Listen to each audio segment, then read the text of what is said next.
This is Jazmine with Listen to Your Single Friend. We're going to be talking about the good, the bad, and the lonely.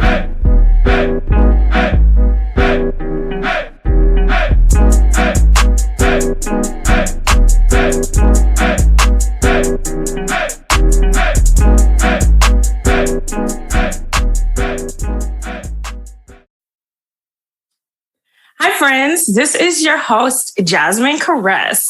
Welcome back to the award-winning podcast. I am still on such a high about winning Best New Podcast. And I'm just not going to stop talking about it. So whatever. I took a few weeks off the show. We are expanding the show, as you're going to hear about in a few minutes. And I just needed a little bit of administrative time, but we are back with our next episode. And we're back with a vengeance. I am so excited about this episode, and I'm probably going to keep talking about it. But not only the topic, y'all, we are in the presence of greatness. Danyelle with Unfit Christian is our guest host on Listen to Your Single Friend this week. And all I'm going to say is, if you know, you know. And if you don't know, you're about to find out. Hey, Danyelle. Hi, girl. Hey, saints, ain'ts, and those that are in between.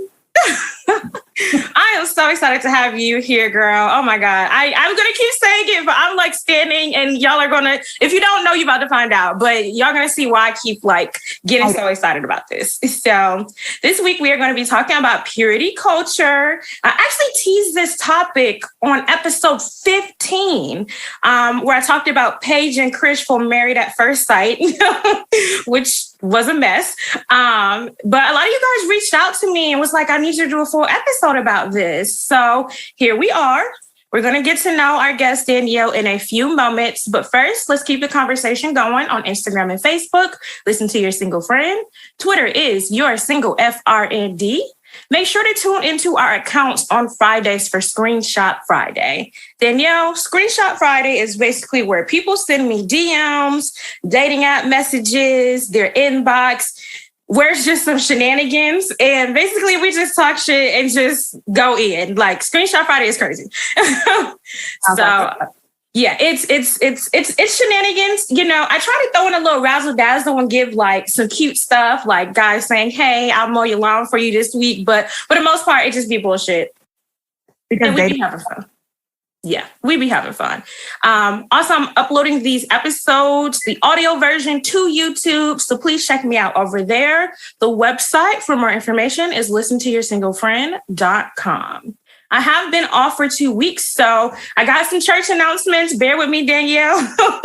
I got a few things to go over. We do have a private Facebook group, which is at about 80 people right now.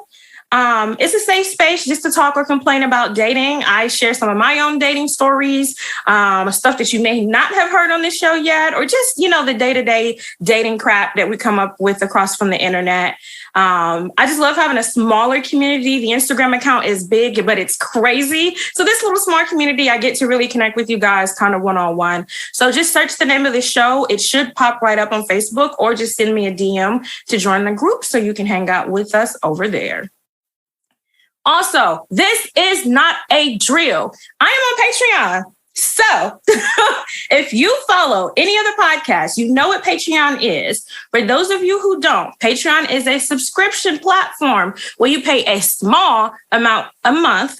In return, you get exclusive content, specifically from Listen to Your Single Friend. So it serves two purposes. It helps support the show financially, so I can give you guys great audio, great video, even better content. And more so, you get content from me. So this is exclusive to patrons. You'll be getting one-on-one detailed advice strictly from me.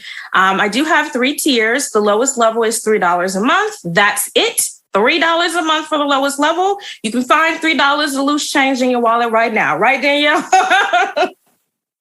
So that is called the homies tier. This is for those of you who simply want to support me and just love the show.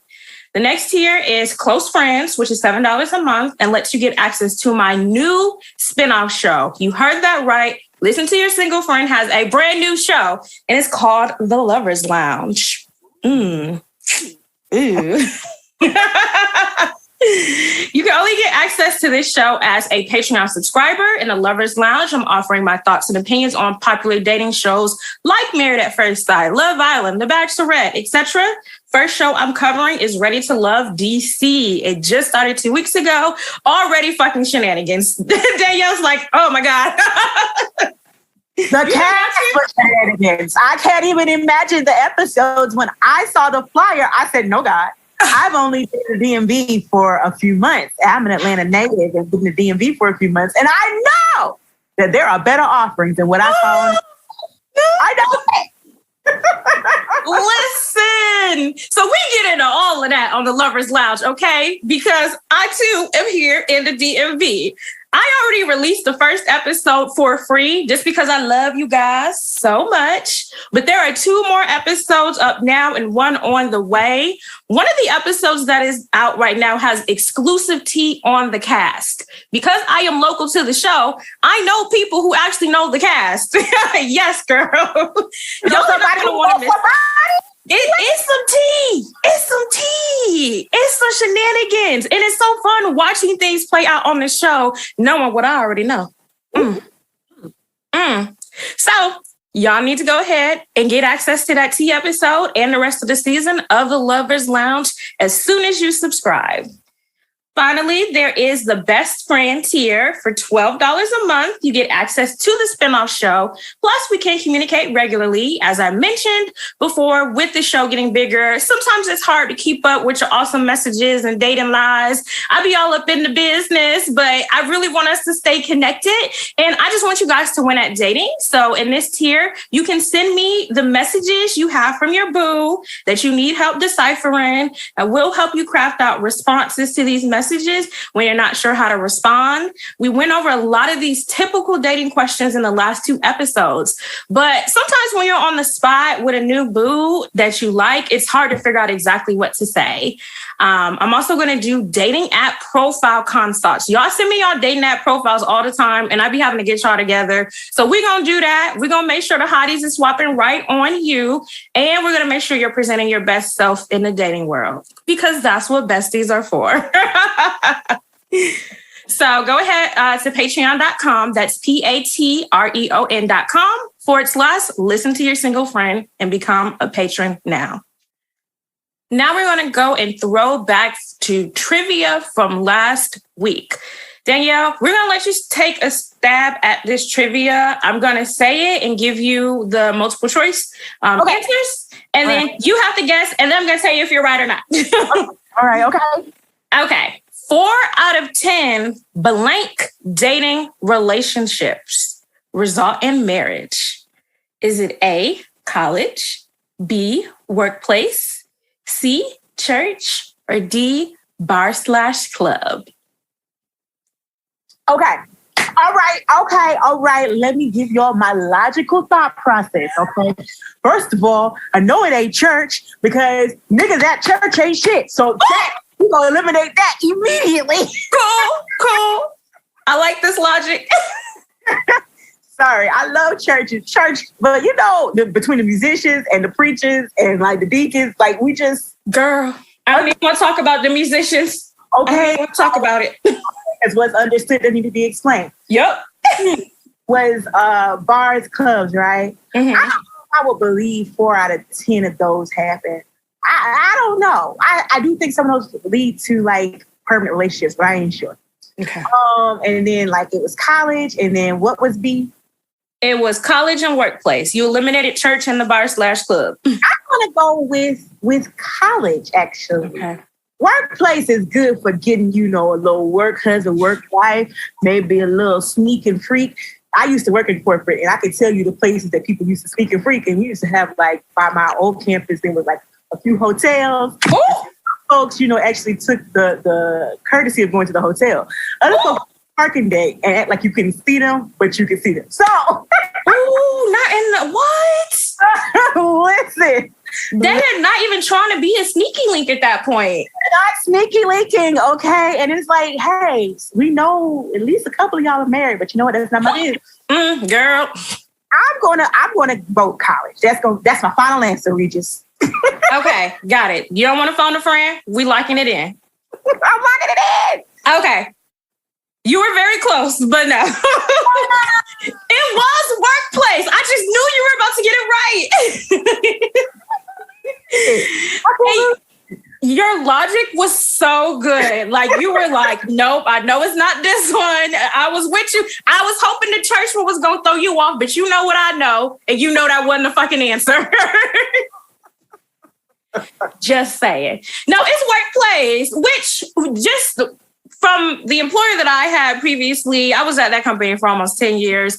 There were a lot of people that met there that were married. So just in my personal experience, I have seen that. Now, this ain't about healthiness of marriage and all of that, but you're right, because like you spend 8 hours a day there at least, you know, a full-time job. And so like I worked for a very large telecom company. And so it's a very large campus, about 8,000 people on campus. Oh my God. At time, right? Yeah. So, you know, you go to the cafeteria, you meet somebody. And in my case, I worked at HR, so I could see how much they made. And then sneaky. Huh. In the future, I will note not to date a man in HR. No. That's all I'm saying, right? So, right. Because now that I think about it, like at a previous workplace, not my last one, but at a previous one, there was a couple that turned like sneakily to marriage. So I guess it be happening. And that's not to say it don't happen at these other spots, but it definitely be happening at work. I personally stay away from work romances. But the answer did make sense. Like you just said, that's what was my response. You do spend more time with your work family than you do at home during a 5-day week. So it's really easy to get to know people at the job, you know? Okay. I do want to do a future episode on like workplace romances, because for women, you do have to be careful with the workplace politics. And then if things just don't work out, I mean, you got to work with your ex, and that's trash. So we're going to talk about that another day. I don't know about, you know, getting a little thing. If you got a big campus like yours, 8,000 people, and you work on the other side of that's different. You know, it ain't though, because like, you still got to see that person. You met him. You go see him in the lunchroom. I don't like that. I just can't. I just cannot. I think workplace romances is shitting where you eat. And I do too. It doesn't work for me because I'm like you in that sense of like, if it don't work out, I got to see this fool again. Yep. And I ain't really with that, but I can see how it works because even at, like I said, besides the sneaky leaks that were happening at my last workplace, there was actually like a lot of healthy couples that got together. Then they're like, you know, husband and wives that came into the company together and worked in separate areas. So like I can see how it works is when you switch.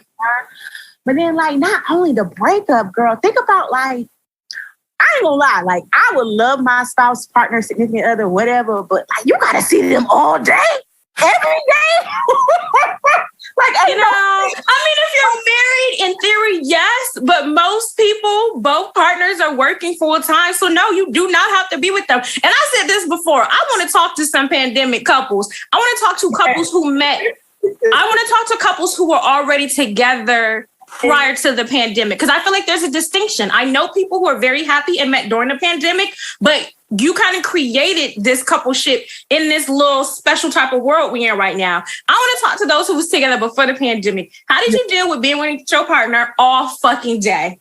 Please let us single people know, because it was in that moment I was like, you know what? Maybe being single isn't so bad. Maybe, just maybe, but that is your answer. The answer is B, workplace romances turn into marriage 4 times out of 10. You learn something new. All right. Now it's time to get to know our guest. And we're going to do something fun first, and then we're going to give her a chance to talk to us. So first, we're going to do the hot seat game. If you listen to the show, you already know how we do. It's a drinking game me and my friends used to play. Basically, you put someone in the hot seat, put the timer on for 60 seconds, and just rapid fire questions to them. I don't have no wine in the house. I don't think Danyelle's drinking right now. So we playing this sober, which is fine because we always do. So, but what we're going to do is start a timer, and Danyelle, I'm just going to rapid fire some questions to you, and you just answer, and we're just going to go. Okay? Let's switch first. Okay. Okay. You ready? Because I'm about to throw them at you. Okay. All right, here we go. What was your last TV show binge? Them. I'm watching it right now on Amazon Prime. Okay. What temperature should the thermostat be at? Period. It needs to be between 68 and 72. Nothing more, nothing less. That's it. Okay. What is your go-to karaoke song? Saving All My Love for You, Whitney Houston, singing about being a side chick, but making it sound beautiful. Okay. What is your zodiac sign? I am a Gemini sun, Sagittarius, rising, and a Capricorn moon. You better know. Okay. Would you rather have power or respect? First you get the money, then you get the power, then you get the What? I'd rather have respect. Okay. What black squid game do you know you'd win? Spades. Okay. Okay. I knew you was going to say that. Hey, all right. That's your time. That's your time. Every black people is like, I do good at spades. I would not. I'm one of those that's like, I'm going to sit here next to my friend or my boo and I'm going to cheer you on because the folks be getting crazy with the spades. I just can't keep up. All righty. And not saving all my love. Oh, Whitney, you know what? It was a real song though. I mean, I'm saying it took me a little while to realize that she was singing about being a paramour. And I was like, wait a minute. Okay, Miss Girl. You playing that at their wedding? This is why we got to start examining lyrics. Okay, sidebar, but I have similar commentary coming on my wedding business side about songs playing at weddings, like Marry You by Bruno Mars. It's a beautiful night. We're looking for something dumb to do. Excuse me? Right up there. That's right up there with Jagged Edge. Let's get married. We ain't getting no younger, girl. We might as well. I will stab you. Excuse me? Sir, I am not just something to do. No. You're looking for something dumb to do, though, Danyelle. It's a beautiful night. What? We ain't getting no younger. Might as well. Jail. Let's give it go. Sidebar. Yes, let's do better with these lyrics, okay? All right, Danyelle, thanks for playing. We just wanted to get a little bit of chance to know some fun things about you, but go ahead and give us the spiel. Tell us who you are, where you're from, your relationship facts, and what you do.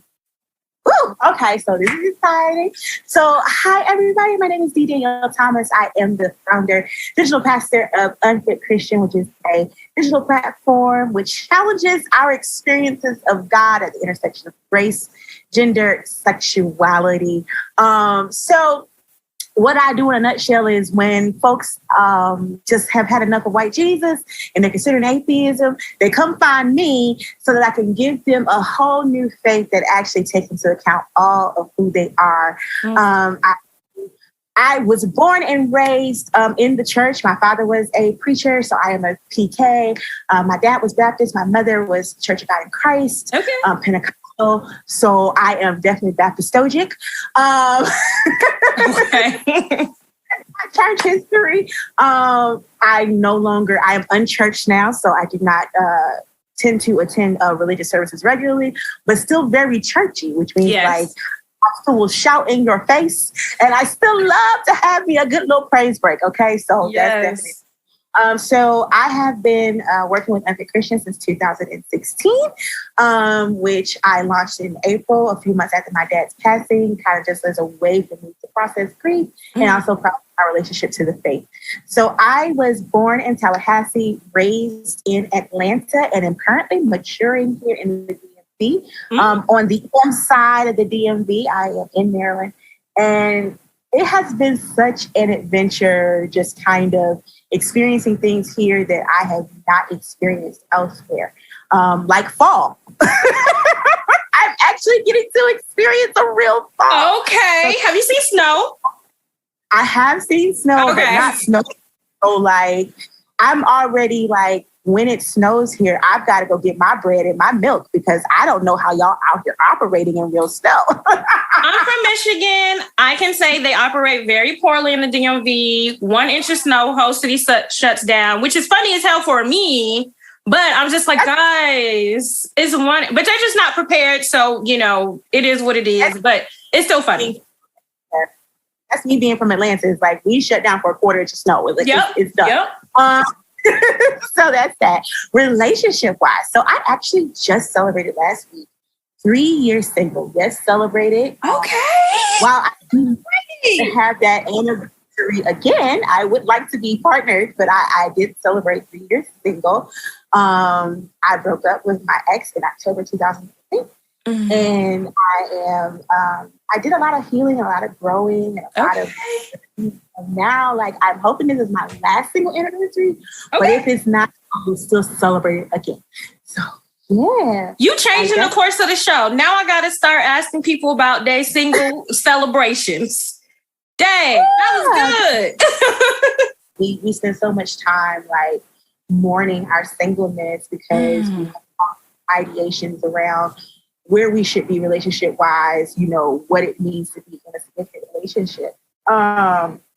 But for me, like, being single was a time for me to rebuild because the woman I was in that relationship, I left her there. When I broke up with my ex, I left that woman there. So I had to figure out who I was. And I don't think I did that as well in a relationship. I probably could have done it in one, but not as well as I have now. Okay. Because I can be accountable for somebody else's feelings. Yeah. So all the growth that I have done, that is worth celebrating to me. And I think we ought to spend more time celebrating our milestones instead of...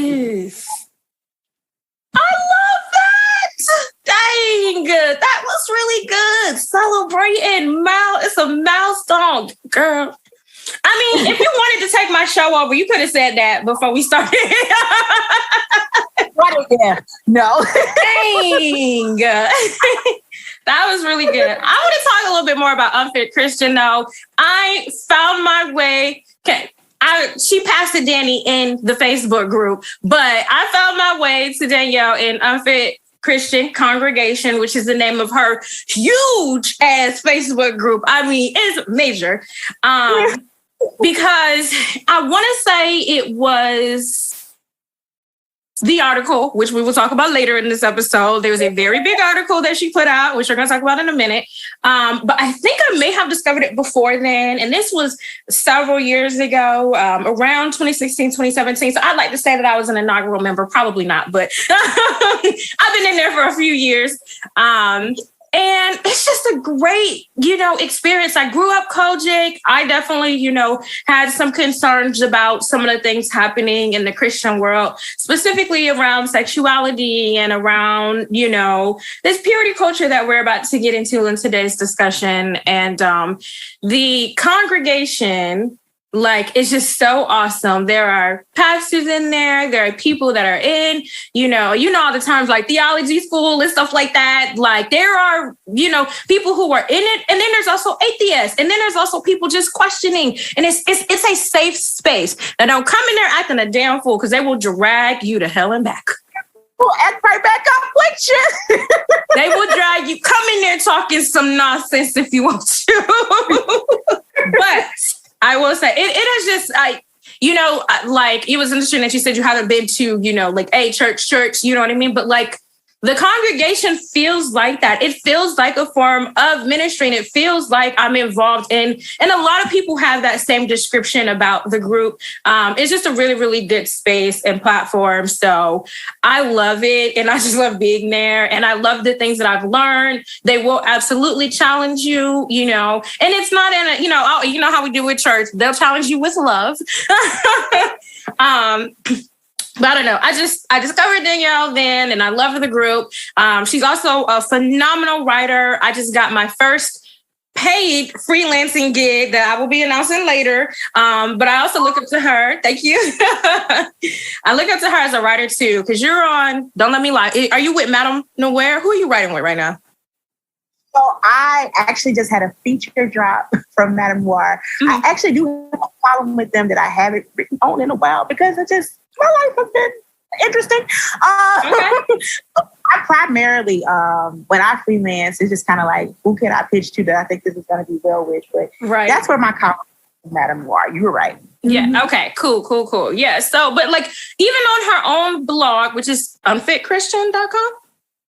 Mm-hmm. Is that right? Okay. Even on her own blog, like really good stuff. Like I said, we got an article. We're going to talk about that later on in the episode, but she's just a really, really good writer. So just from a platform level, from a boss babe level, from a writing level, writing is my first love. You know, like I'm Listen to Your Single Friend is a book that I am still writing. But I pour so much into like Danyelle's articles because she really is just that good. And as you're going to hear throughout this episode, she really has a powerful grip on words and language and just speaking to people and getting people to understand different contexts and subjects. So if you catch me standing, which I've already started to do, it's just because she's that girl. Like, I am so excited about this episode.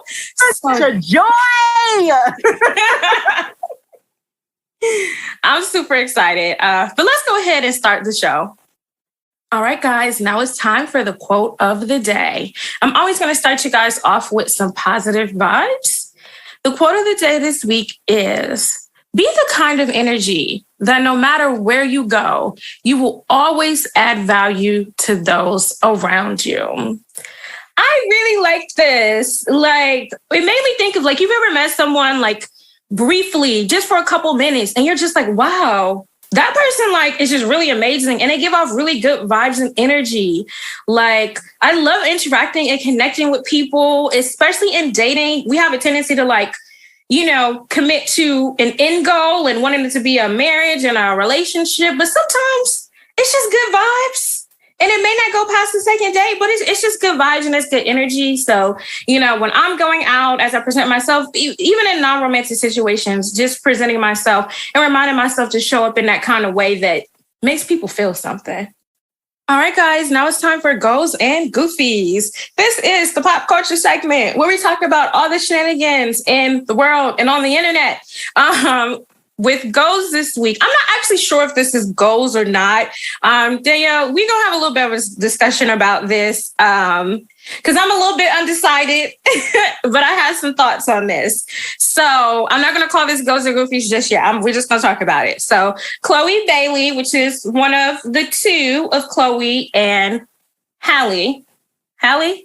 Yes, Halle. I always be saying Halle like white girl, like, but it's Halle like Halle Berry. So Chloe, one or two of the sisters, Chloe and Halle, who absolutely love. Chloe just started her solo career, which has had all kind of shenanigans about her booty cheeks, which we don't care about. We're not going to get into today. But Chloe is super awesome. I really love her and her sister's music. And Chloe recently had an article come out about her. And I guess she had done an interview. And of course, it went viral on Twitter because niggas. Chloe was like, the headline, actually, I'll read the headline. So the headline was, Chloe Bailey reveals she doesn't like when a guy answers every time she calls. In quotations, it says, I want to be left wondering what you're doing. The quote, this was screenshot and posted on Twitter by a guy, and he captioned it, women getting weirder and weirder out here. So that is Chloe's initial comments. I'll follow up with what she said, but when I read the initial comments, when I read the headline, let me put it that way, I was just like, I mean, I get what she's trying to say. You know what I mean? And Chloe is, 24? You know, I get what she's trying to say. She doesn't want somebody that's too available. Knowing myself and how I like to date, answer my phone calls. Or text me and tell me why you're not answering. Or, you know what I mean? Not like, I'm not a needy person, but it's just like, I know how I like to date and I advocate for myself a lot, particularly when it comes to communication. Just in the last 2 months, two guys that I was dating, it was the same situation. Hey, I like to be communicated with on this level. You can't go 3, 4, 5 days without talking to me. Like that's not a thing that we're going to do. So I am very much a stickler for how I like to be communicated with. And if you don't want to communicate with me like that, that's fine. I'll find somebody else that will. So I can't really get mad about people's preferred styles of communication. But I feel like this is just a headline, and I feel like naturally it got sensationalized. And oh boy, women just being weird. I just feel like some men have a natural inclination to read certain things as negative. I didn't read it that way. But just hearing the headline, Danyelle, what do you think about her little quote here about I want to be left wondering what you're doing. Here in the headline, I think Chloe just turned 22 or 23. Okay. She is young.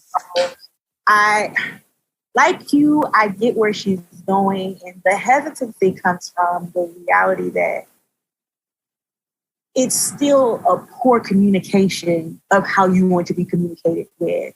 Because if you give them an inch, they'll take a mile, right? So almost sounds like I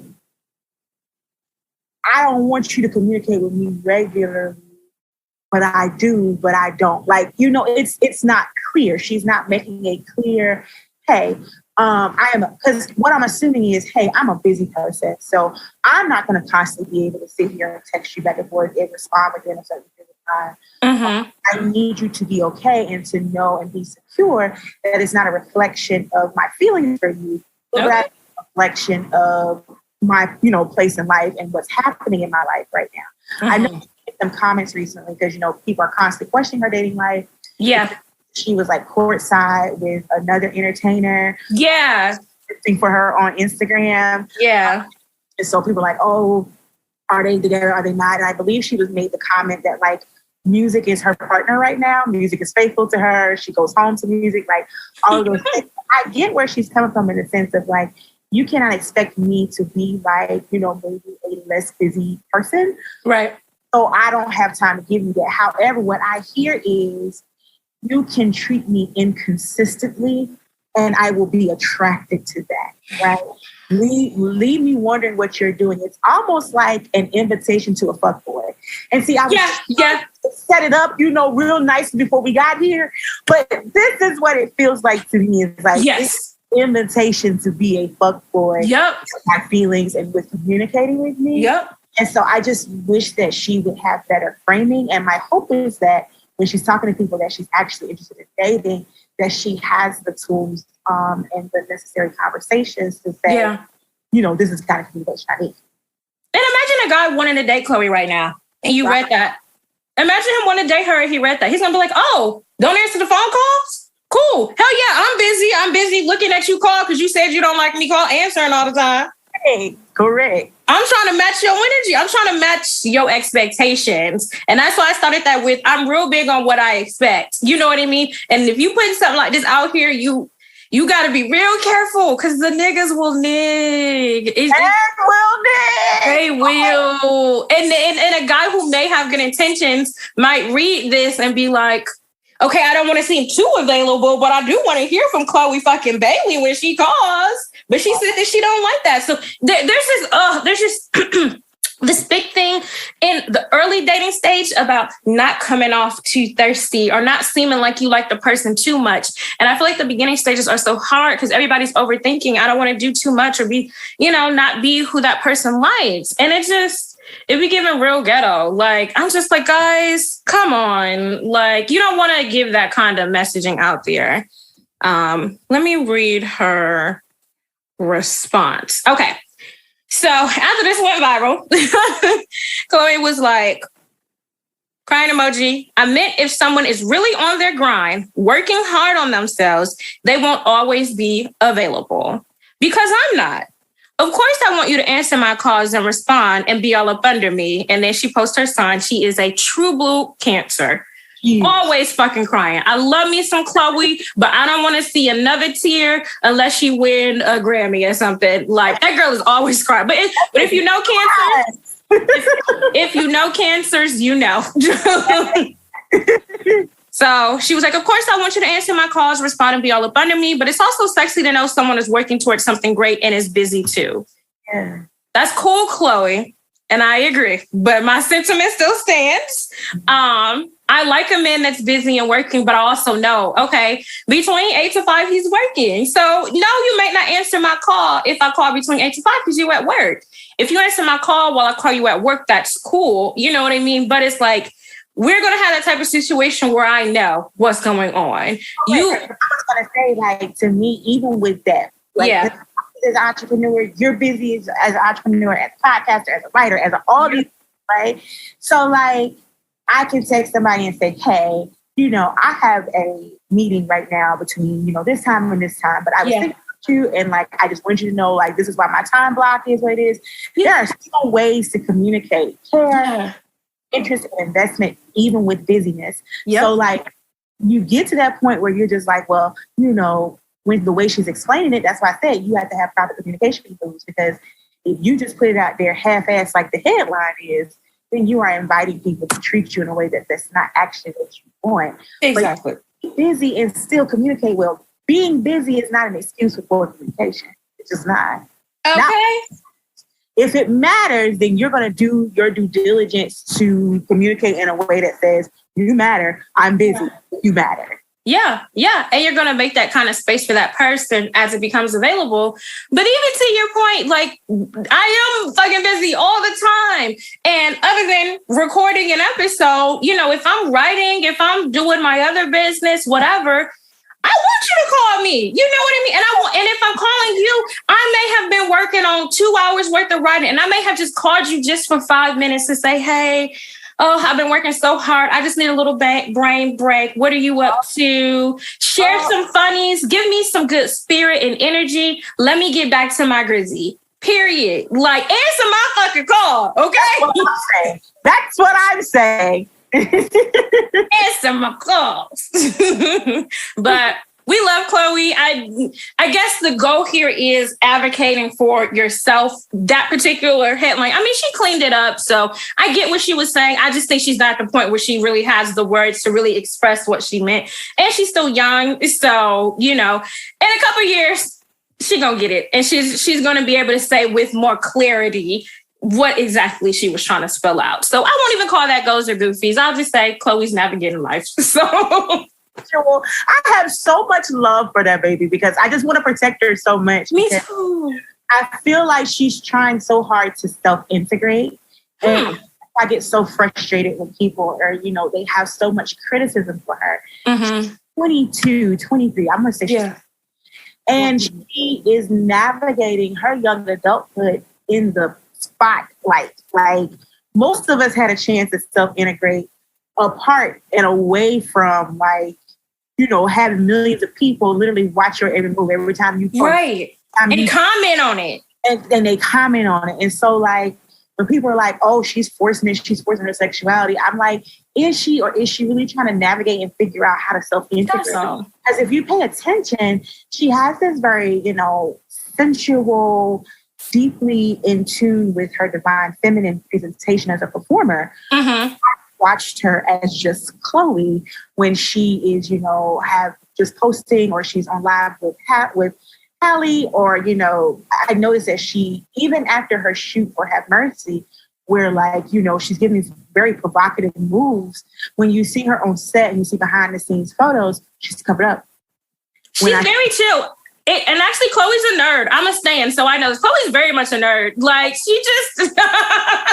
introverted, I think she's like ambivert, for performance, but like you can tell she's a deep introvert, like she's effective. And so I want to protect her because I feel like her journey is a worthy one. And if people would stop picking on her so much, they can maybe learn something, because a lot of times folks are projecting their bullshit onto Chloe. Oh, absolutely. Their bullshit onto Cardi, the way people projected their bullshit onto insert artists here, right? Oh, absolutely. And so you have this young girl who is willing to say, it looks messy, but I'm trying anyway. Yeah. But I'm figuring it out anyway. So I don't know if we could call it goals or goofy, but we could definitely say Chloe's just figuring life out. Chloe, we add a new part to goals and goofies. Chloe just figuring shit out. But my thing is, I do want Chloe to stop. And this is a part of that navigation, but I do want her to stop apologizing and explaining herself to people. That's what I wish Mother Beyonce would impart to her. Because it's like, I get why she's doing it, because she is this sweet girl just trying to figure it out. And she's not sure if she's misstepping or not. And I don't think she's looking for that validation, but she's finding herself. She's normally doubling down on her choices. She's really apologizing, but she is very sensitive to the criticisms. And I want her to, so bad, I want Chloe to just boss up and be like, fuck what y'all think. You know what I mean? Like, but she's just really nice. And sometimes I wish she would just be like, I don't give a fuck about none of this. I think she's going to get to that point, though. I do too. I think if we give her till about 25, yeah, or 27 when she hits her Saturn return. She's gonna be like, fuck y'all, fuck everybody, fuck this, fuck that. Yeah. Who I am, it is what it is, right? Period, poo. And I love it. I love to see these young women grappling with what their womanhood looks like. I think I'm 33. So for me, obviously I'm a real hardcore millennial, but for me, I grew up with this inheritance of what womanhood is defined as, for me, as opposed to actually have an opportunity in my early 20s to define my own womanhood. I'm now in my 30s, but it wasn't necessarily a thing that I had, an opportunity in my early 20s. So to see these young girls, like your Ari Lennoxes and your Chloe, and your Hallie, and, insert young artists here. Yeah. I love that. Me too. We love to see it. I ain't gonna give her goes or goofies. I'm gonna have to add another part to goes and goofies. Goes, goofies, and in between. How about that? This would be the in between category where we give people grace. Okay. All right. Now it's time for goofies. This is definitely a goofy, and I'm about to cut up. So, I am going to play this clip that my producer sent me on Twitter I'm just going to play it. This is the clip. So real quick, I just want to talk to the guys real fast. I got these flowers like 3 days ago. And the person who gave them to me just gave them like this. No vase, no water, no flower food. Just this. All I'm really saying is, although the gesture is very nice and I appreciate it, no shade at all, because the person who gave them to me gave them from his heart, I'm sure. Or at least I would hope so, right? But it just seems like a little half-assed, Bring the vase, guys. Just simply bring the vase. Please do. Because when you do it like this, these flowers have been dying in my house on the floor. I don't know if you can see, but they're wilting. But this one, he's so sad. This one, take your head up. Yeah. I'm taking him to work because I have a vase at work, and I just remembered today. Really, the flowers have just been wilting away on my living room floor. And it's just nice when you go the extra mile. When you do things like that, you buy flowers, just go the extra mile. It doesn't hurt. I promise. It probably feels good. If you think about it, if you really think about it, it probably feels good. And we all like when things feel good now, don't we? I'm not telling you how to live your life, of course, because some women, they don't mind if you just buy them a plastic bag full of flowers. They don't mind. But others mind. Just go the extra mile, please. Your mother would be proud. Trust me on this. She's going to be proud of you. All right. So was the clip. Goofy. Ain't no in between. Ain't no goals. Goofy. I saw this clip on Twitter. Okay. And let's just go down the line of where this girl fucked. Yeah, break it down, honey. All right, Miss Girl, thank you for informing us that you have never received flowers in your life. Yes, that was my first thing. You have never gotten flowers a day in your life. Because when you get flowers, you have vases. I got 4 vases sitting in my kitchen right now.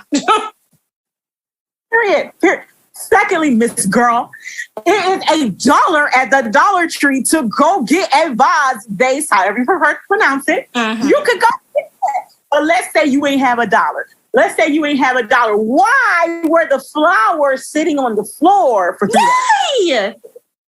Refrigerator. Why are the flowers on the floor for 3 days?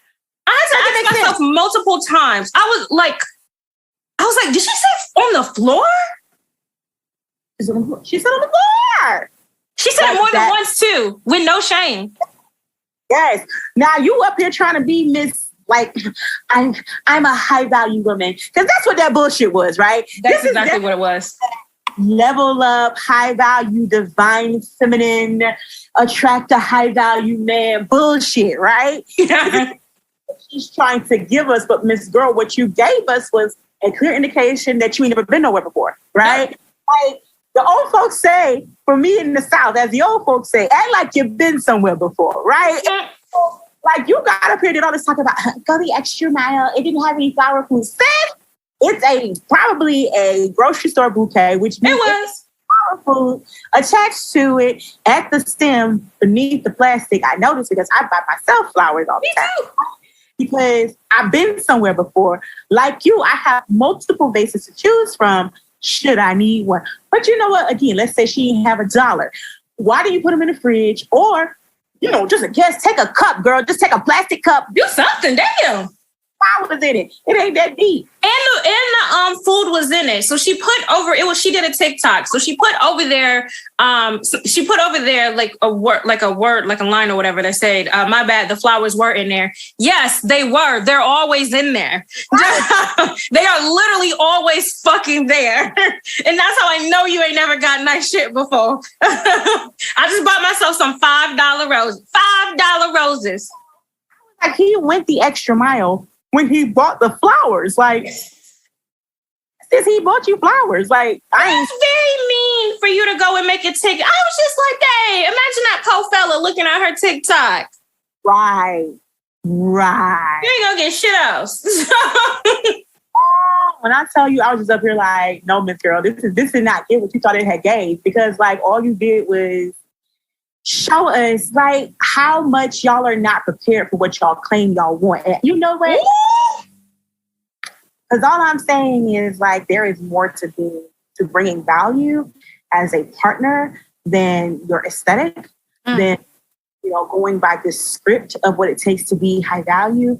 There's more to it than, which obviously this is a good conversation for it. There's more to it than sexual withholding. Yeah. Like, so much more to bringing value to the relationship as a partner than this bullshit. But you own this whole like, well, he didn't take me on a $200 date. But girl, why would I take you for a $200 date and you ain't got $1 for a vase? Like, Miss Girl.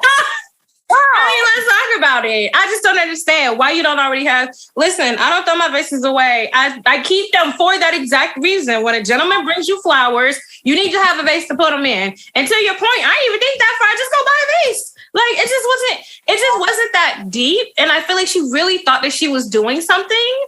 Like, he thought she ate. She did. It's the whole 2 minutes. And I'm just like, your mother would be proud. I mean, very condescending. That doesn't give me, you know what would have been very feminine? A young lady getting on TikTok and saying, look at these lovely flowers I got. Look at me putting them in this vase. I just ran to the store to get a vase because they were so beautiful. I didn't want them to look at me putting flower food in it. I can't wait to see how long they last. The guy who got this was super sweet. That is going to make me want to buy a girl flowers again. But you just decided I'm going to take this gesture and be stank. Yep. I don't like that. Who was raising these girls? Again, they think it's, I go and get this specific body type. I go and get specific clothes. And if I put on the costume of a feminine woman, then it means that I'm embodying feminine, value. And it's just like, it's not those things. It's not giving what you thought it gave. And anybody, even the most raggedy of niggas, can see through the bullshit. Like, let's be real now. One thing, this should be probably my dating advice, but you know what? I'm gonna say it now. One thing I know for sure, two things for certain, and one thing for sure is that men can read who you are. For better or worse, this is speaking specifically to cisgender heteronormative folks, but they can read who you are, better or for worse.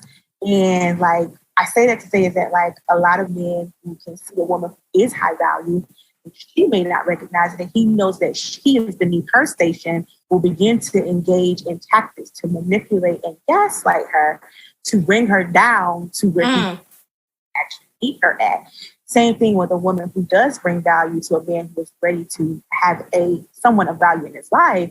Like, he will do what is necessary to maintain. Exactly. that value. And so, if, like you said, if she had gone a whole different route of like, oh, look at me taking care of this gift that someone thought enough of me to give, I ain't at bare minimum and be like, it's cool that we went by the 7-Eleven. He took me to Applebee's. Right. I like Applebee's, but not on the first date. I am saying like a kind gesture like flowers. You know, I love flowers. So like that's so like the least I can do is say thank you for this. This is how I'm going to care for them. Like every time I receive flowers from anybody, no matter if they, you know, somebody platonic or romantic, I always go look. I send them pictures and go look at how I'm caring for these flowers. Yeah. So kind. She could have did something with this, Danyelle, because like goofy. She thought that she was doing something. And my thing is, any guy who's interested in her now, I think that she thought like, oh, men are going to know that I'm high value when I post this video. They're going to meet me where I tell them I want to be. No, you show people and it's up to them. And I don't say nothing about you, whether they meet you there. But for you to put this out here now, it's like, okay, I guess I'll get her some flowers with a vase. Whereas had she gone that different route, now what you're putting out in the world, now this energy that you're giving is, oh, people buy her flowers and she likes to take care of them so much that she's going to post about them. Not only I'm going to get her flowers, I'm going to get her flowers bigger than that. Or I'm going to get her I'm going to get her an arrangement that already comes with a vase. You know what I mean? Like he might pick up on the fact that, oh, she had to buy a vase for herself. Let me make sure she ain't got to do that next. You know what I mean? Like, but you let him do that. That could have been as smooth as this, girl. She could have sent him a text and said, thank you, these flowers are beautiful. I went and bought a vase for them. I didn't have one on hand. I went and bought a vase for them. You see them? That's a way to say, next time you buy me flowers, bring a vase. Right. That's way to say that without that you giving some solid as advice. See, that's what happens. They ain't got no game, girl. They ain't got no game. And that's what we here for. I talked about this in the last 2 episodes. I talked about calming dating questions and how to navigate them. Some of these questions, some of these answers, you don't have to say exactly the thing to say the thing. So next time he knows, just word it real cute, like, yeah, I went to the store and now he putting that little mental note. That's way different than being mean about it or saying, damn, you ain't give me no vase. How am I supposed to put these together? You know what I mean? It's ways. Specifically with men, there are ways. And rarely is it just straight up saying. Unfortunately, it is not just straight up saying the thing. We should clearly communicate we want to be passive aggressive about. And the things that we don't need to clearly communicate, we over communicate. And like, I think that's an issue that a lot of people kind of have to. We say it's about picking your battles, and it truly is. It's about picking what matters and what's going to move. There are some things you need to be straight up clear about. Yeah. Like we don't. For instance, you got somebody here who is like, oh, well, you know, you should have bought a vase. She's clearly communicating that. Yeah. In a more subtle way. Yeah. But this is the same type of person who will go, well, we've been dating. In their head, they're like, well, we've been dating, going on 2 dates. And I really like this person. And I'm going to express that through sex. And instead of having a conversation to say, hey, I really like you. Do we really want to do something more serious in this relationship? That's when you need to be direct. But a lot of times we use sex as a tool to communicate. I'm not into sex at all. We'll get into that later. But like when you use it as a communication tool and as a bargaining chip, and then you don't come out with what you desire, and you still don't learn that clear communication is what matters. This is why I have a problem with this. Well, I'm going to be direct. I'm going to tell him what I need. Except when it counts, girl. Except when it counts. You shaking the table right now. You shaking the table. A lot of women just heard this and it's just like, but I have sex with him because I want to show him. You is shaking the table. I'm going to let it go. I'm going to let it go. That's Goofies this week, guys. Let's come up with some better ways to communicate the things that we need. And let's not be mean girls. And, you know, even if someone did a gesture that didn't really hit home, maybe, you know, acts of service was her love language. And that could have been what she was expressing. I wanted to see the service behind you thinking about the fact that, you know, I had to go get the vase or whatever. Maybe he didn't hit her, you know, love language, but there's ways to communicate that. And that's not nice to be making TikToks And hell, she might have bought them damn flowers herself and just wanted to make a statement. That's what I'm convinced of. That's what I believe. Yo. I think she went and bought the damn flowers herself. And there's nothing wrong with that. Again, I try to buy myself flowers. Me too. But I don't go making statements about it and being mean. Exactly. So I'm with you. GB, I'm with you. All right, guys. That was Goes and Goofies for this week. All right, guys. Now it's time for the main segment. So very excited about talking about this because it's something that's impacted my personal life as much as many of you young women. And if you grew up in a church, especially, or whether you grew up in church or not, somehow, in some way, shape, or form, you probably have been impacted by purity culture. So I want to do a quick disclaimer. This episode is not to suggest there's anything wrong with abstaining from sex or with waiting to have sex until you're married. It's the culture that has developed around these ideals that has proven itself to be very harmful to society, but young women in particular. Now, let's jump into this. I want to define this for y'all because everybody doesn't know what purity culture means, whether you've been impacted by it or not. According to the Gospel Coalition, I just found this online. Purity culture is a term often used for the evangelical movement that attempts to promote a biblical view of purity. That is from First Thessalonians. Thessalonians. See, that's why we got Danyelle on here because I'll be knowing what I'm talking about for real. And so that's basically the Bible verse they reference. It looks like chapter 4, verses 3-8. By discouraging dating and promoting virginity before marriage, often through the use of tools such as purity pledges, symbols such as purity rings, and events such as purity balls. So that's the short definition of purity culture, just discouraging dating and promoting virginity before marriage through specific biblical views. I did a little bit of research because I always love to talk about the history and stuff. So while the movement currently is only about 30 years old, dating back to the 1990s, the ideas from purity culture date back to the 1800s, having to do with prostitution and social pandemics going on at that time. So the current movement is pretty young at 30, but in theory, this shit been going on for a long time. Okay. So Danyelle, did I do a good job about the general definitions of purity culture? Yeah, we're good. Okay. So let's jump into it now that I've explained what it is. Danyelle, what was your first interaction with purity culture? Just, as a young person.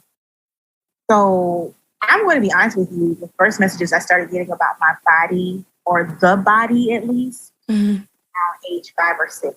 So my mother actually had the sex talk with me when I was 6 years old. It was a very comprehensive, very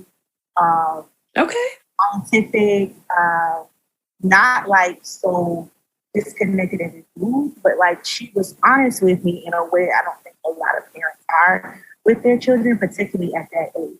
Mm-hmm. Mother's motivation was not religion per se, but because my mother's a sexual abuse survivor. So extremely, and it was imperative for me to have a clear knowledge of not only my body, so that if something did happen to me, I could tell her instead of thinking like it was normalized about it or whatever. Right. My dad, again, the preacher, was a hoe, as all preachers are. And so, but because I was a girl child, the messaging I got, from my small childhood to my adulthood, was that, boys and all those things. Of course, compulsory heteronormativity. My dad just assumed I would just like boys by default. And so I got a lot of language and messaging at home about like the body not being something to share, but not necessarily under religious reasoning. Church where I kind of witnessed a lot of sermons and like conversation and conversations around modesty, about how you dress, how you the ways in which like women who or things that are a little shorter or a little tighter, would be discussed by the church mothers, would be discussed by older women in the church, the ways in which we identify them, the Lilas and the Rahabs and the whores, essentially, simply because these women dared to some level of sexual confidence, even within church. And so that was kind of like my first navigation with it. And I think the language begins to really shift around saving myself. Mm-hmm. I get to the point where maybe I might be interested in sex. So we start talking about 11, 12, 13. Right, when them hormones is coming. For me, because at 13, I was a freshman in high school. Let's get from 5th to 7th grade. So I was a freshman in high school at 13, and I had just started my cycle. So I literally was going through puberty and high school at the same time. Yikes. In high school at the same time. And I, already had like developed breasts by the time I was 8. So I began to get a lot of, one thing that I hate that definition doesn't encompass is the level of shame that goes into purity culture as a tool to enforce it. And so I learned shame about my body extremely early. Yeah. I remember one very distinct instance that happened. I had on a halter top at a church event I had gone to. It wasn't low cut. It wasn't like it was summer. Mm-hmm. I had on a halter top and I had on pants, and I was experimenting at that point. I was like maybe 12, 13. And like I remember the pastor's wife of the church that I was attending, like she shamed me so much, like because the size of my body, I've always been and so like my body size was shamed. The fact that I had, my back out and, some kind of, sexual whatever was shamed. My makeup was shamed. Like, so I began to learn shame as part of the reinforcement of beauty culture.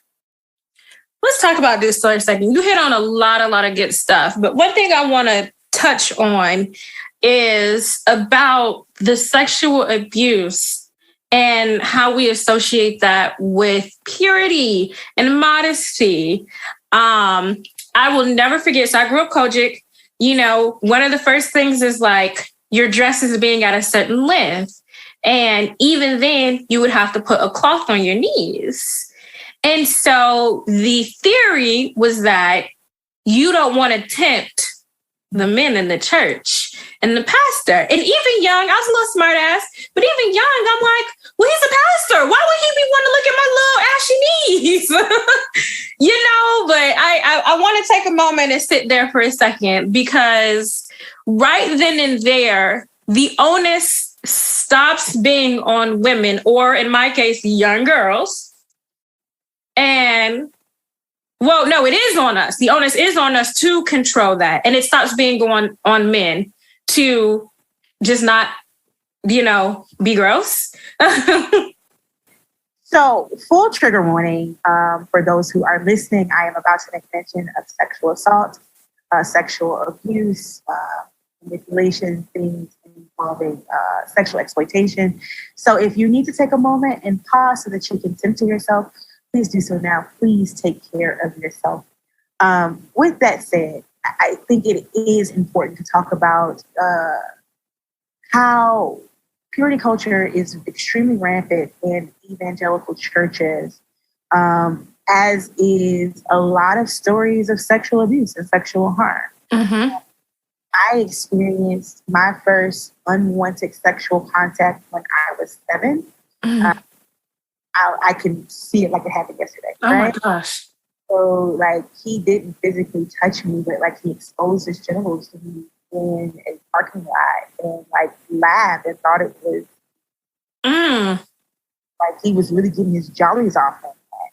And I can remember like different incidences in church, like you gotta wear a certain length and have your little, prayer cloth.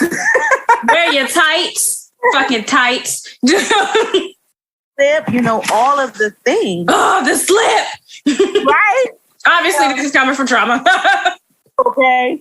And so, like, you got to have all those things. But, like, when you mentioned, like, it triggered a memory of an incident for me. When you mentioned, like, why would he want to look at my ashy knees? Right. 15. We're at a visiting church. So we're the visiting church at. Okay. And I happen to end up sitting on the front row. I hate sitting on the front row, center's row. I hate sitting up there. But that happened to be the spaces that were there, right? Mm-hmm. At 15, and so for context, y'all, those of y'all who don't know, I am currently a UK size 42 double H in terms of my breast size. Okay? For US cup equivalency, that's a US size L. Okay, I got big titties.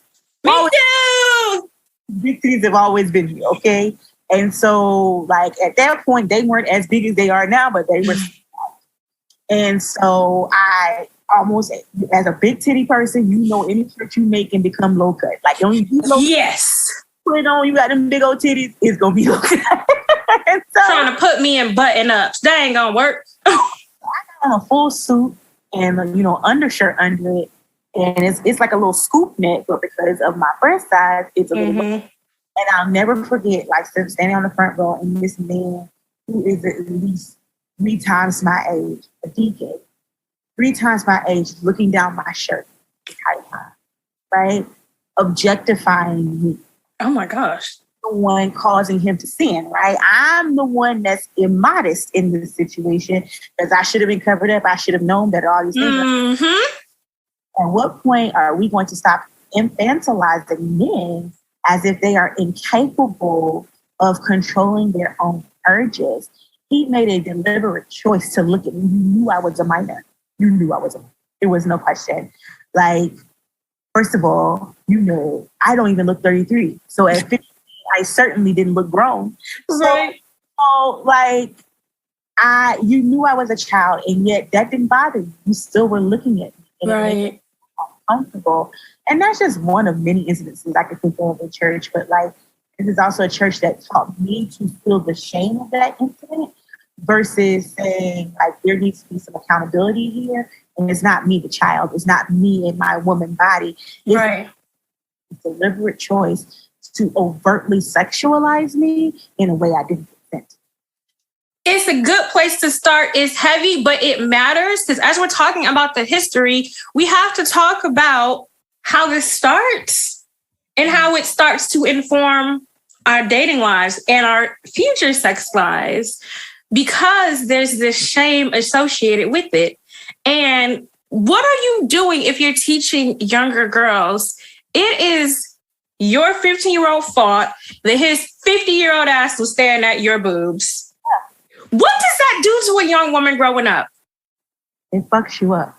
You know what I mean? And so I'm never of the place I don't want women to be ignorant. You know what I mean? I'm not the type that's going to tell you, yes, you can walk in dangerous places wearing short skirts and because it's your body. I'm not a fool and I don't want women to be foolish. Okay. That's not what we're here to do. But in places that are supposed to be safe, because it's a church, right? In places that are supposed to be safe, why are you teaching me that something out of control is my fault? Yeah. And that's where it starts for a lot of us. Yeah, for sure. For sure. So when we spend years trying to decouple these teachings with reality, right? To your point, no, I'm never going to tell, a woman, it's your body, you can wear what you want and da-da-da-da. In theory, yes, absolutely. You should be able to wear what you want and do what you want and have no problems. Yeah. But a client made a statement to me at the top of me selling my house, no less. And it stuck with me. He said, just because you're ready for systemic, structures of oppression and marginalization and harm to change does not mean they change immediately, right? Right. We can talk about how these things are harmful and how we need to make changes and all of right. these. In the meantime, in between time, we've still got to navigate a world where these systems of harm and oppression and marginalization exist, right? Yeah. But in the church, what we're not talking about is that should not be a space where those hierarchies and those harms exist. Yep. And go ahead. Reinforcing it, right? We keep reinforcing it with we call it, and I'm gonna let you get your question in, but I gotta go ahead and get this. Go preach, Pastor. when you say, what does this mean and how does this impact us in our dating lives as, we grow older and all of these things, what happens is you have women who find themselves in a place of conflict. Now, I said this before, I'll say it again. You got women who want to be saved and holy and live righteously for God and, have a good relationship to their faith. They also want to have an orgasm. Yes. And those two things end up in conflict. Yes, they do. It's told something as natural, something as created by the divine production of your body, right? Like you are born with this sex drive. You are born with these feelings. You are born with experiencing pleasure through sex, but you're told that to engage in that pleasure is sin. You're told to engage in that way is what will lead you into hell, is what will help you lead other people into hell. Trying to find the balance between, can I be a good person and love God and, have this great faith and relationship with God? And can I also have sexual pleasure? And we find a lot of people choosing God over their sexual pleasure because they haven't been taught an experience of God that makes room for both. Let's take a moment right there and pass the offering. That's not, girl. I mean, you said a mouthful, and that is exactly where we was about to go with this. The way that, and you kind of touched on this, but I want you to dial back into this. Like, how did this inform? So this happened at 15. How did this inform your dating? And as you want to get into it, your sex life at 15, I'm not sure when you started dating, but like, take us through that. So at 15, I'm a junior in high school, right? I've had crushes on guys, but not actively dated anybody. Mm-hmm. So I graduated high school at 16, basically by technicality, because it was a week before my birthday. I would have been 17, had it been any time later. So I graduated high school at 16. Oh, what? I haven't dated. I ended up on a college campus at 17. And can't date because I'm underage. So I finally, hit age and I'm paralyzed. I'm scared of what it means to date because dating must mean that I have to have sex and I can't have sex.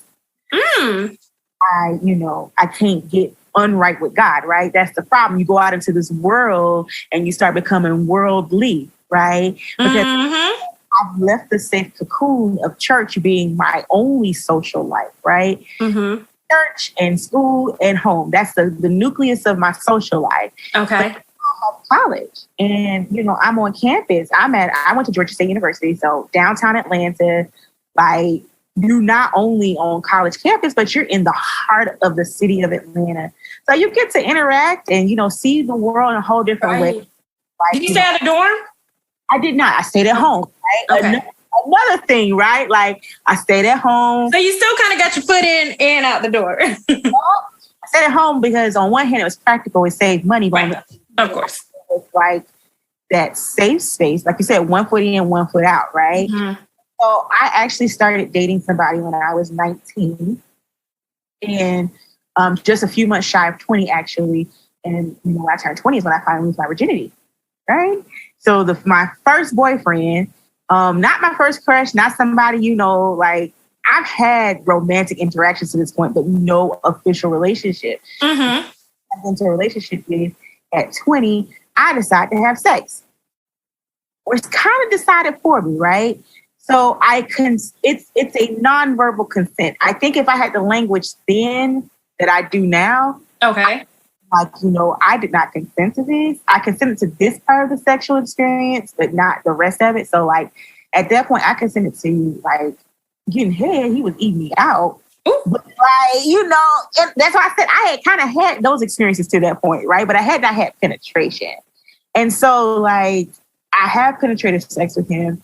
And it just kind of goes in this one fluid motion before I can really actually consider what is happening to consent.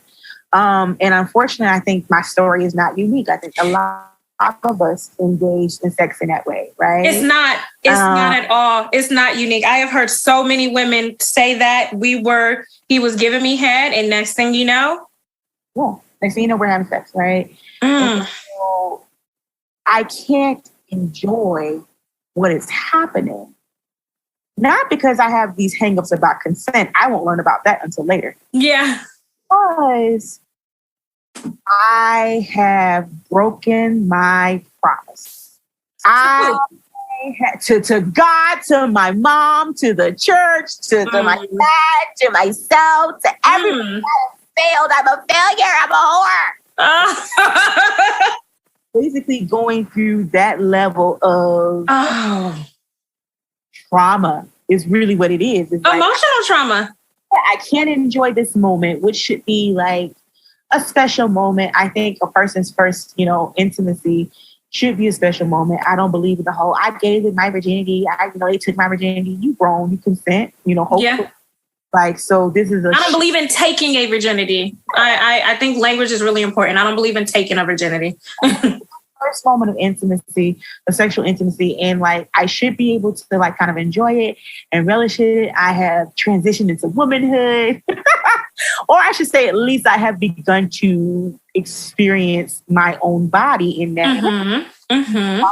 Just like masturbation, or getting hit from somebody. I'm exploring this way, but I can't enjoy it because I am so caught up in all of these feelings of disappointment and guilt and regret. And I went back and did it again, so I wasn't that. Let's talk about it. But maybe if I keep trying it, I don't like. At that point, it's right. So I still went. Right, I've already done it, right? So I might as well enjoy it. But here's the thing: I started going into the other fatalistic pattern, which is, well, now we have to get married because he's my first. So I have to make this work with him because, he's my. So we've got to get married and still have this fairy tale love story. And I could be like, well, he's the only man I've ever been with. Soul ties. Right? Soul ties. I'm still believing in this concept at that point, right? And so I'm like, we have a soul tie now, and we're going to be We're young. I'm 20, he's 19, because he's a year younger than me. And like, a child. What I wanted then is close to what I want now, right?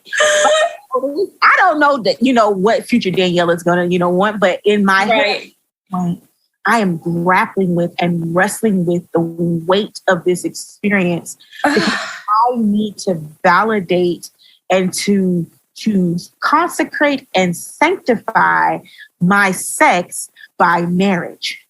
Because I have been out here engaging in sin and I have now disappointed God, but I can redeem myself. You can fix it. Get married, right? And so, funny joke is I call myself with my friends, I am the most inactive, sexually active person that you'll meet, right? Okay. Like, even with my first, because we were both young and we lived, at home with our parents, having sex every day on the regular, smashing, we were sneaking and freaking. So like every 4 to 6 weeks, we was like, and not sneaking and freaking. So like that happened, and like I'm still kind of grappling with this, but I'm enjoying, being with my partner. With sex without like a comparator. I am enjoying what I think is pleasure. Okay. But I wasn't vocal about what I desired. I didn't want to hurt his feelings, if I didn't enjoy something, or I didn't feel like I could speak up for myself. I couldn't self-advocate for my pleasure. But what I do know is that like maybe those things will come out in the wash if we get married. We obviously don't get married. We break up. All right. When I'm like, let me see the timeline right. I'm 23. And so I, have sex with 2 more people, and I quit sex cold turkey because I need to get back right with the Lord, right? Okay. So I am abstinent or celibate. There are 2 different things. Abstinence is the idea of practicing the abstaining from sex until marriage. Celibacy implies that this is a lifelong vow, right? You not only abstain from sex, you're also abstaining from marriage, right? So we think of it as a vow of celibacy for, like priests or people in faith traditions or denominational traditions, I should say, that call for those things. So language. Are you saying people use it wrong? Yes, absolutely. Okay, right? That's what I thought you were saying. I'm celibate. Are you though? Do you not want to get married? Do you never want to have sex again? Baby, say you're abstinent because language matters, okay? When you're spelling, okay? So what you say and what you speak is what you call to you. So for me, I was saying I was celibate when I should have been saying I was abstinent. Okay. So I was abstinent from the age of 24 until the age of 30. Okay. I was in a relationship during that time. Oh. Yeah. Yeah. So that. Wait. Hold on. Let's. Was this a conversation that you had upon meeting your partner? Like, take us through this. So when I met my partner, I met him when I was 17. Okay. And we went to church together. This is how I should have known this was going to end in flames. He was a singer, which is just as bad as being a musician. That's a musician. The praise team is right there in cahoots with the musicians. They are. But like we met when I was 17. We have about 4.5 year age difference. And so I was jailbait at the time. So that didn't happen. But we remained friends. And then like we reconnected.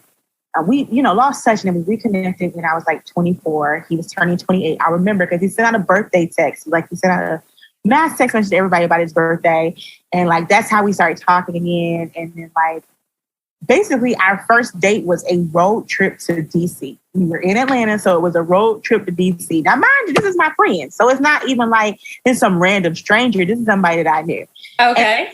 And, we go to DC and like, as the old folks say, I'm hot and ass. And so I'm assuming we're going to have sex, but we don't. And like, okay, cool. Maybe we don't smash the first time, but like, we continue talking for a couple months and then he brings up the fact that he actually wants to try to be abstinent.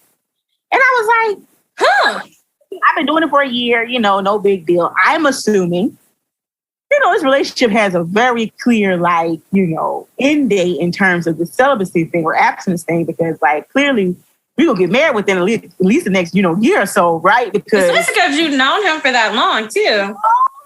I'm assuming like this is going to end in marriage. So it's not very linear. It's going to end in marriage. It's going to be fine. All those things. Child. My ex ended up using, so mind you, in this time, I'm also unraveling my theological framework about sex. Okay. Go from being this super like, sex before marriage is a sin and you're going to hell to God loves sex. And I'm not sure that's it. Like these structures are put in place to keep women, in positions of disempowerment, right? It's starting to crack a little bit. Yeah, like this is starting to unpack and like, it ain't even what y'all said was supposed to happen. So as my theological position is changing, his is not, right?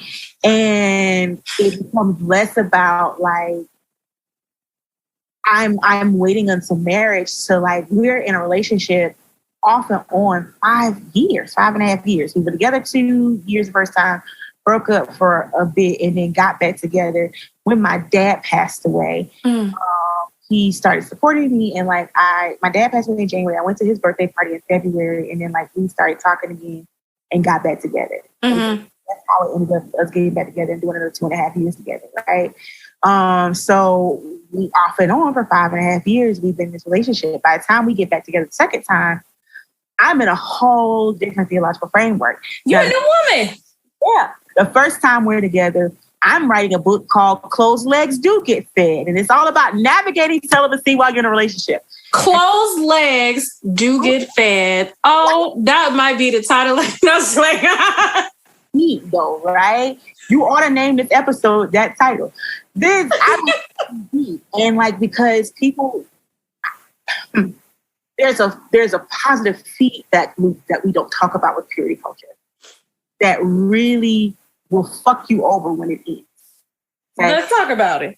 There's a positive feedback loop that happens. No matter how emotionally abusive my last relationship was, there was so much praise for the fact that we were young adults. Saving marriage, engaging in what appeared to be to other people a healthy relationship, and building this, life and image together or whatever. Never mind the fact that he was gaslighting me. He was using sex as a weapon, right? Recognize my sexual desires against me. So would you try to engage and he would throw the Bible at you and tell you go pray? So what would happen is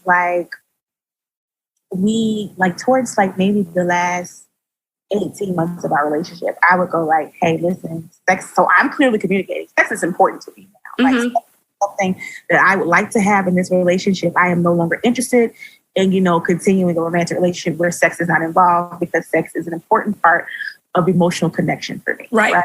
We're clear about who we are, what we want. This is not like me trying to use sex as a tool of communication. I am telling you that it is part of what will make me feel more deeply connected to this relationship, right? And it would become well, you knew that I wanted to be celibate and blah, blah, blah. And then he would start trying to make these promises and compromises, well, okay, we would set a date for when we were going to have sex, right? And then the day would come and go, and we didn't have it. And I'm well, we said we were going to do this on this date, and it didn't happen. Then you're gaslighting me, is it just about the sex and it's all it is? And it's just y'all, but if I said it, you wouldn't believe it. So now you're getting frustrated. I'm frustrated, right? And I'm, good job. Because if you don't want to do it, then just say that. But instead, he decides to emotionally manipulate. Correct. Just say the words. Let's tell the whole truth. That was the only bargaining chip that he had in this relationship. So yes, he's 4.5 years older than me, but I have a master's degree. Ooh. I have a felony. And there's nothing wrong with that. There's nothing wrong with that, obviously, because I've made concession for it, right? I can get a felony when I start to date you. I don't think that's the beginning or end of your personhood. What I am saying is that I was the breadwinner. And so I'm not only taking care of my life, I'm taking care of yours too. So, the only bargaining chip he had, and the only way he could gaslight and manipulate me was the one thing he could control, which was sex. Because obviously consent matters to me. So it's not like I'm just going to take it from him or nothing. Yeah. I want to do this, obviously. That's the only way I have sex, is with enthusiastic consent. Right. And so that was the thing that he used. That was his fulcrum against me. It's giving power. Yeah. It's giving power play. Manufactured power. Yep. And church reinforced these ideas for me as something I needed to love him through. I needed submissive. It is. And that's why I said that shit is it is so nuanced and it's so layered in the ways in which it destroys women's relationship to ourselves, to our sexuality, to our self-advocacy, because we begin to feel like speaking up for ourselves is not being submissive. Speaking up, right. Yeah. And you want a man, don't you? That's the whole ploy in the church. Don't you want a man? You got to listen to that man. You got to be submissive. Right. And in fact, okay, you're pushing 30, girl, you got to go ahead and get married. Now we got a timeline, right? But 30 and worried, right? So there are a couple moments I knew I was going to break up with. We on another sex date, right? We planned this date that on my sex date. Yeah. So on my 30th birthday is when we're gonna do it, right? Yeah. Birthday. And my 30th birthday comes, we're in New Orleans, and it doesn't happen. And so I'm confronting him about this, and I'm in tears because again, I'm gaslit at this point. Right. I'm gaslit at this point, and I'm like, this is abusive, manipulative. I'm doing everything to fulfill my end of the relationship and to show you that I care and to show you that I'm invested. And one thing I'm asking for you, you're unwilling to provide, right? And so I'm frustrated, and I end up crying. And girl, I'm crying, and this nigga laughed at my tears. This nigga laughed at my tears. This nigga Kevin Hart laughed at my pain me. Since he laughed. Right. What did he say? In that moment, I knew. I texted my mother after I composed myself. He didn't say anything. I composed myself, and I let the evening go. And I remember texting my mama. I said, I'm going to break up with this man. I said, I'm going to end this relationship. And we went on another trip a couple weeks later. to the beach. I remember me expressing my frustration again, and he was like, well, if we break up, could we still be friends? And I was just like, no. And I swear to God, hand to God, this happened. I'm in the water, right? And the tide is a little bit strong. So I drift out further than I want to. I can't. God. But I'm very cool under pressure, and I'm trying not to panic, but I can't find my footing in the water. And he's on the shore on his phone, not paying me any attention. He can swim. He's not paying me any attention. Thank God for that man who was right next to me and saw me struggling. And like, I was just like, you didn't see me. He was like, I'm so sorry. I was in my phone, blah, blah, blah, blah. And I knew in that moment, I was like, this motherfucker does not care about you. He doesn't care about you. And so I'm a person who breathes my relationships while I'm in them. So that way. Okay. A lot of women do that though. Yeah. So it took me, so that's July. By the time October came, the what hit for me was an older woman friend of mine. And y'all, please get you some elder women in your house. Okay? Yes. Some of them are trash. True enough. But like a lot of them, yes, they be upholding this shit. A lot of them really will look out for you and say, baby girl, I made those mistakes. Don't make my mistakes. Here, this ain't what you need. And a woman, sister friend of mine was like, this is not the dick because you're not getting that. So it's not the period. It's not the money because you provide and everything. So why are you martyring yourself for him?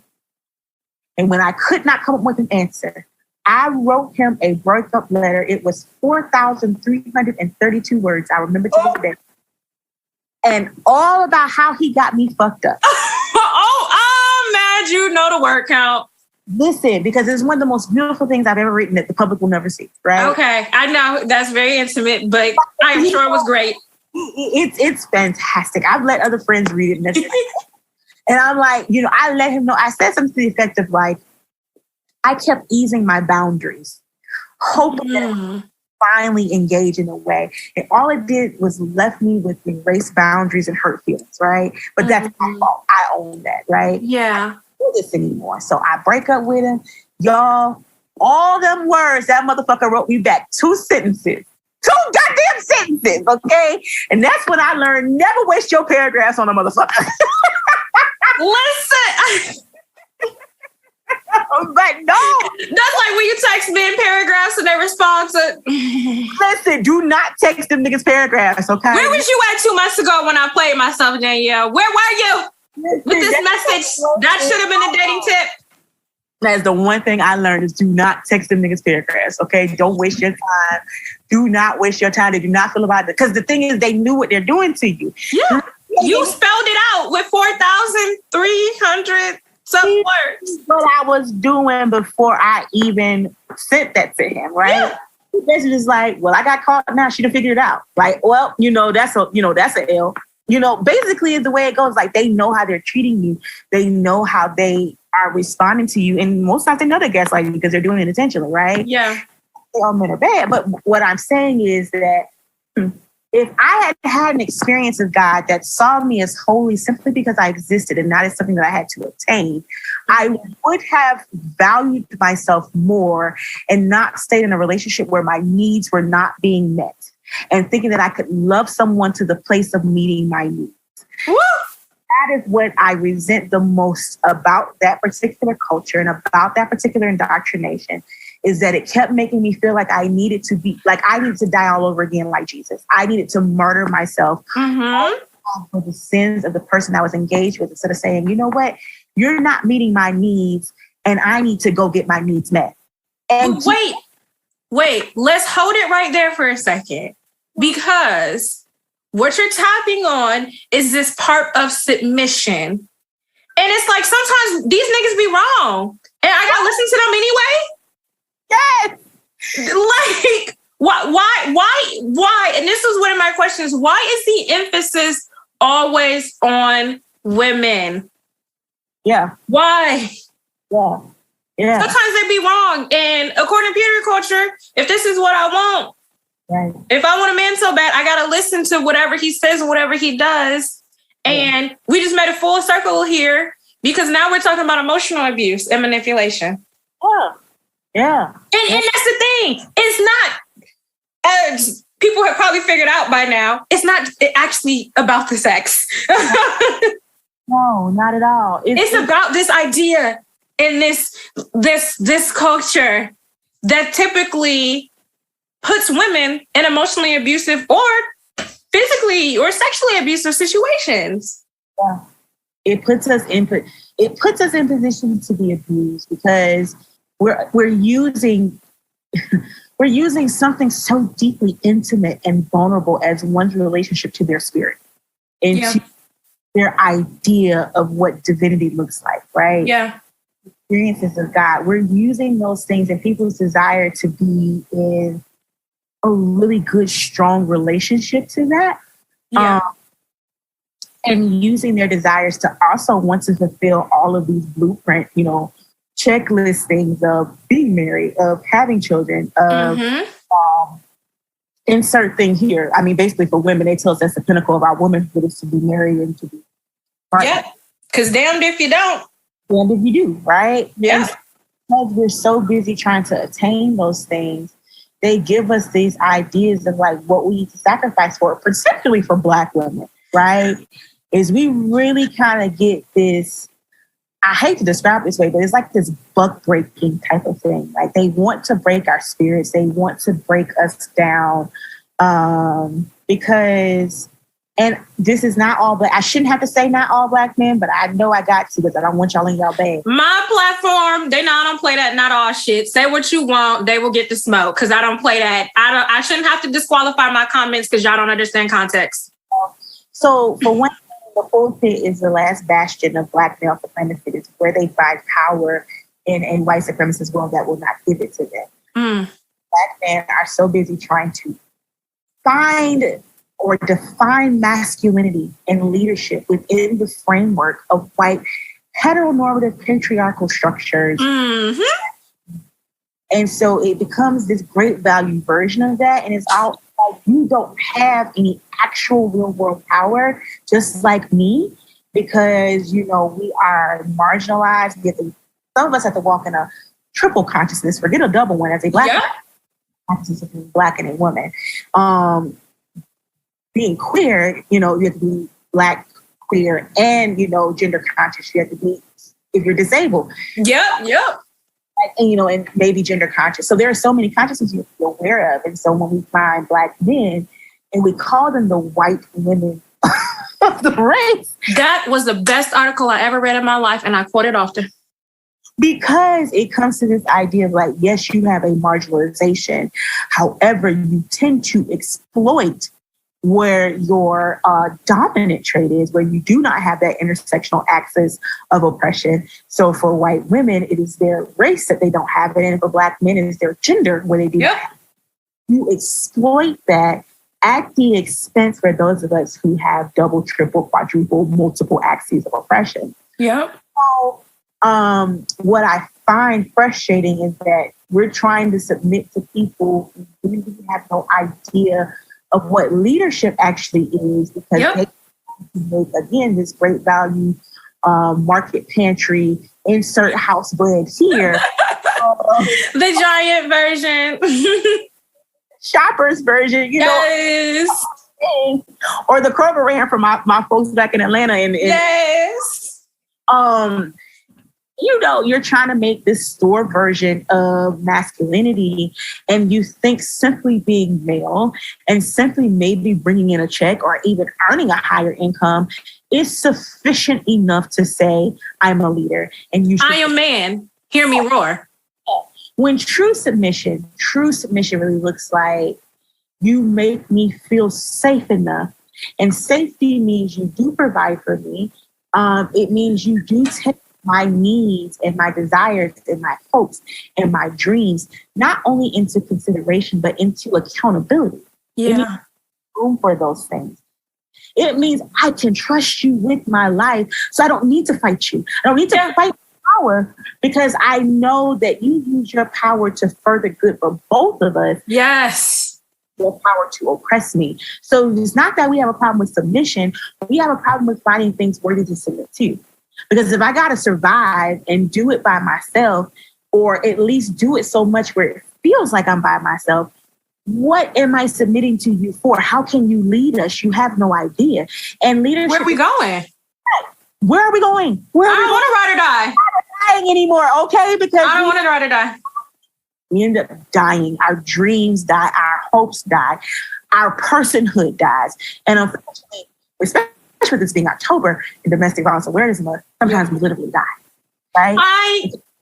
I was wanting to do an episode about that. I'm glad you touched about it. I did not make it for the October deadline, but I did promise a full episode. We will be doing that. It just won't be this month. So I'm sorry, guys. I couldn't make it in time for the October deadline. But yes, you're absolutely spot on about that. And a lot of times, their definition, Black man's definition of leadership and manhood is a woman submitting to them. Yeah. No other context. Yeah. It's just a woman submitting to them. So it's like, to your point, you could be leading us off a cliff. Yeah. But I'm supposed to listen because the church told me that when you get a man, you got to listen to him. But what if he's not right? What if he's not right? And I find, did you see when I had the conversation about like me recognizing that like Stedman was more of an alpha man than like... You posted that in the group? Yeah. Like conversation about it on Instagram and on my public profile on Facebook in the digital congregation. We've had these conversations and like the reality is like alpha male or a male who is worthy of submitting to in terms of leadership is not necessarily because he makes a dollar amount. And it's like we keep conflating these things because someone who can provide. And it's like, but provision is not enough, right? Simply providing, that's the bare minimum. Being able supposed to, right? In the dynamics of patriarchy, if we're going to do patriarchy, we'll do it all the way, right? I say all the time. Equitable pay, if I'm not going to get equitable access and I'm going to basically give up so much as a woman giving into marriage, because the only thing we're gaining from marriage at that point is financial provision. Because when we're honest about the fact that we have to take on more emotional labor and domestic labor, all of these other trying to make a personhood, like we get a raw deal, right? But we still want that. When we say this idea of like, I gotta listen to a man, a true leader is going to listen to me too. Yes! It means that you, like, if I'm of value, it means that you trust that I can give you good counsel and good wisdom. We consult about things. You may take the lead and carry forth the vision, but it should be enough for me to say, like, hey, babe, I've been thinking about X, Y, and Z. Or you'll come to me and say, babe, I'm thinking about going here. What should we do with this? What are things that we can consider? We're partners. We're partners. They don't see it that way, though. All partnerships are not equitable, right? So when we say partners, we talk about 50-50. The only thing 50-50 means, loose ass niggas want to do is go 50. Okay? No, Mr. Nigga, that's not what 50-50 means, right? Like, I'm not going to work a full-time job to come home, pay half the bills, so I got to do 100% of the work, right? I say this every day. I say this all the time. I'm not sucking dick and paying bills. It's going to be one or the other. Baby, and I am masterful at one of them. Okay? And it don't involve my debit card, okay? And so... I'm just saying, but the fact that their answer to 50-50 is automatically a financial response tells you everything you need to know. That tells you everything. The fact that their context on what providing and what leadership and what submission truly looks like is all wrapped up in finances.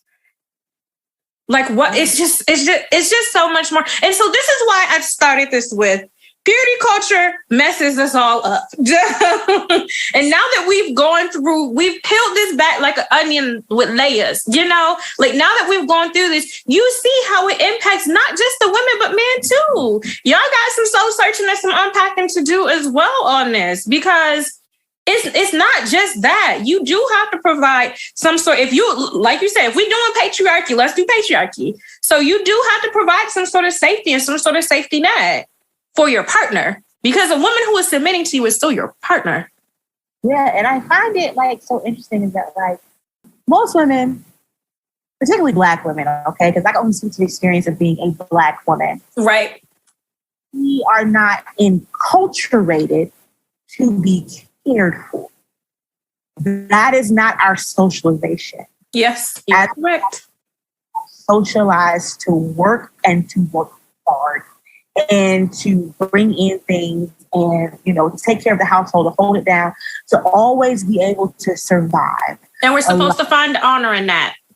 Yeah, we find honor and we value ourselves and are valued by others by how much we can labor. The hardest thing for me in this season, when I left my corporate job in February of 2021, it meant that when I introduced myself to people, I could no longer say, hi, my name is Danyelle Thomas. I'm an HR consultant for insert company name here. I didn't realize how much my labor and my ability to labor was part of my identity until I left it, right? And so now I have to sit back and go, who am I? Outside of your titles. Outside of the titles, even if I don't introduce myself as, hey, I'm Danyelle Thomas, founder of Unfit Christian, if I'm just saying, hey, my name is Danyelle, what am I inserting here, right? How do I define myself now? And I had to go through this whole thing around worthiness and self-worth when I no longer could tie it to labor, when I could no longer be this boss bitch because I work this job and I earn 6 figures. Big fancy company, yep. This big company name behind me and I'm climbing the corporate ladder.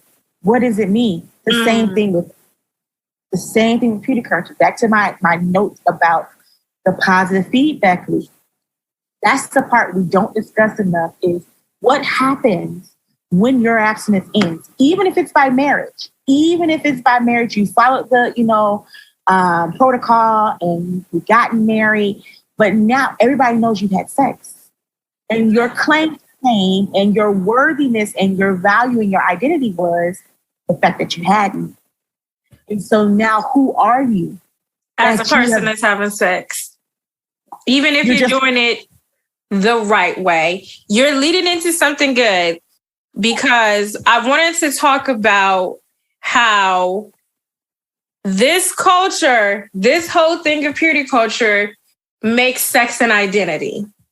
Oh, yeah. And when that identity is no longer, whether you are married or not, what happens? And so I was in a part of the purity. I was a part of Pinky Promise. I was a part of, we'll talk about it in a second. But I was a part of that movement when I was in college. I wasn't having sex or anything. And, just in conversations, it's a thing that came about. Just like, there's this group of women doing the same thing. And when I got out of college, I was kind of like, fuck that shit. Because, like, I am a sexual being.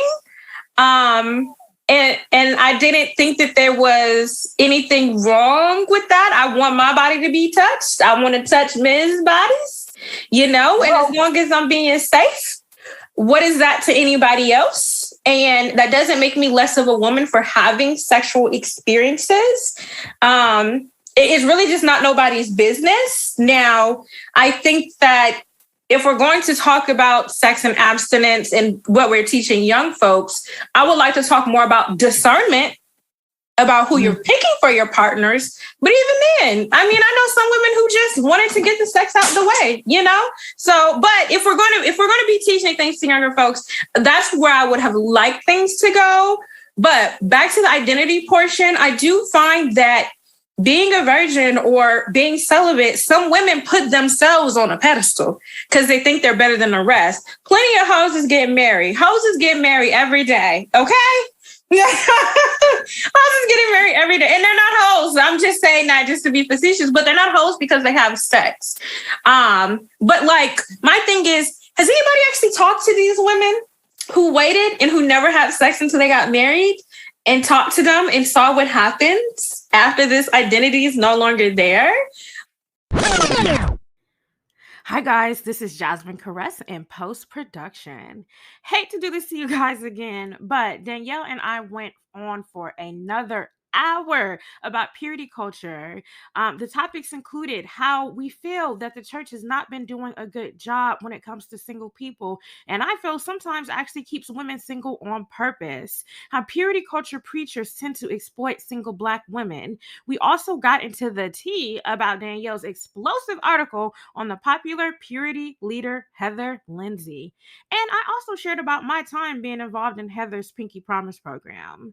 Danyelle gave me some background about what really happened behind the scenes and what led her to write that article and the backlash that came from it. We also talked about ways to unpack issues that stem from purity culture, and it was just a really great episode. So if you want to hear the full second half of this awesome conversation with Danyelle, go right now to patreon.com, which is patreon.com/listen to your single friend. Subscribe to the close friends or best friends tier now to hear the second half of this show. We're going to go ahead and close out this episode, but go ahead and check the rest of it out on Patreon right now. All right, guys, now it's time for the dating tip of the week. As you know, we have a guest host, and so Danyelle will let you do the honors. My dating tip is to fuck first, fall in love later. Oh my God. All right. Okay, so here's the rationale. Okay. A lot of times we like to add an assigned feeling to our sexual expression, particularly when we are more intimately and emotionally connected to the person. And so sometimes that can give us rose-tinted glasses about how we're experiencing pleasure. And so we may add pleasure to the sex. Like, there's a tweet going around like, I love you so much, your 4 inches felt like 9. Don't never love nobody that much. Okay?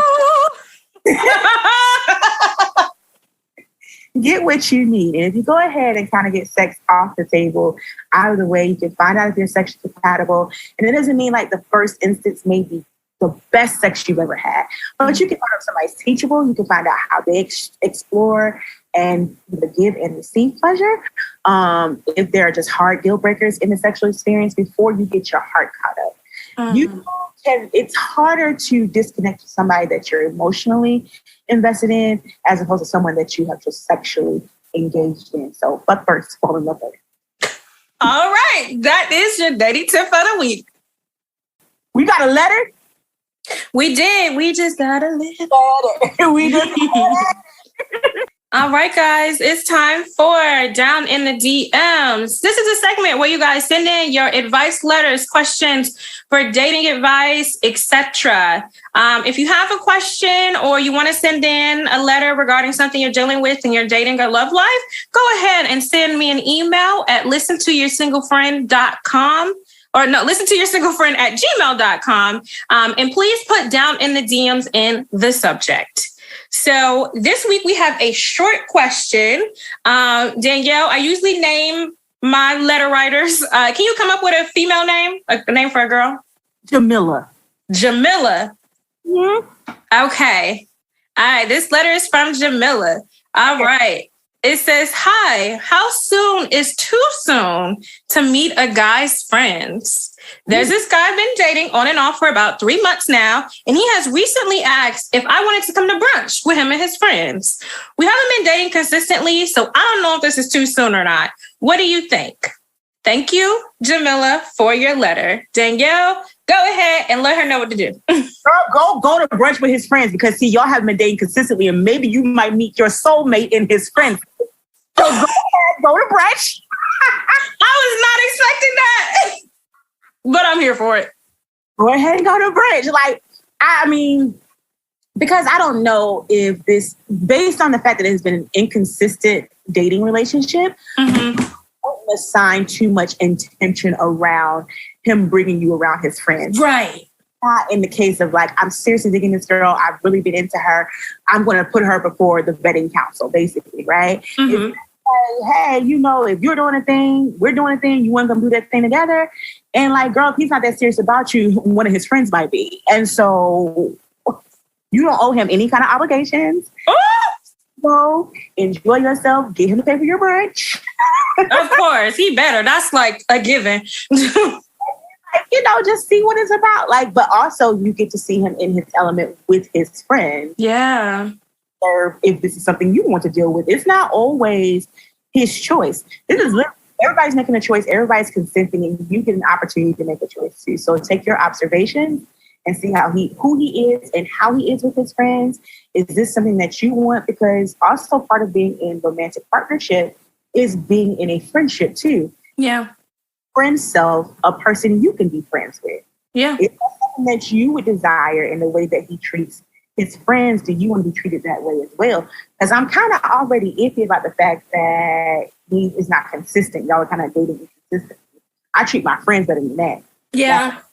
If something's going on in my life, I'll check in and say, hey, you know what? I love you. Such and such is happening. I ain't had time. I ain't had the spoons. I'm depressed. I'm white woman depressed. I ain't really had the spoons. And so like, you know, so kind of inconsistent, but he invites you to something random like brunch with his friends. Like, I wouldn't take it as like he's being intentional about you, but I would take it as an opportunity to just like see how he is, if it's somebody you want to continue to associate with, and see a connection with one of his friends. Yeah. I agree with that. I think you made a really good point about not reading into it, because I feel like that most women, because it's been inconsistent, now he about to present me to his friends, so things might be changing pace. And we'll give side to that. It could very much be that's what's happening, but don't go into that situation hoping that this brunch is an interview, basically, because you need to be basically being observant as well. And just like, do I even like his friends? Because sometimes the man might be cool, but his friends might be shitheads. And it's like, these are the kind of people you hang out with. I don't like the whole your friends are like a reflection of you, or they're who you are. Me and my friends are very different people, but they are still my tribe. But if his tribe is full of shitheads, there's about a 95% chance he's a shithead too. They're different from us, but we take counsel from them. So yeah. Say, hey, such is happening, and they give us advice. If they are shitty, they're gonna give shitty advice. Yeah. If a girl's hitting on him at the bar, these are going to be the difference between him going home with his friends that night and going home with that bitch. So, you know, I think it matters to get to know them. I agree. See how he interacts with his friends. Is he the kind that's always ragging on his friends, or is he the one that people are seeking counsel from? You could see him in this light and just be like, wow, he really is the guy that, you know, I've been getting to know. My concern is about the 3 months off of your Oni.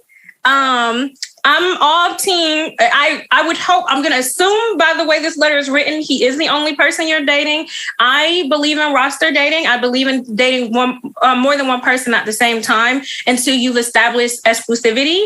And since y'all are not at that point, I would hope that you would be dating other people, not his friends, but I would hope that you would be dating some other guys, just because I don't really like the whole, at 3 months, we do need to be picking up the pace, or at least figuring out where do we stand. So ideally you would have some other guys around that are meeting your needs in other ways. I just don't like the inconsistency.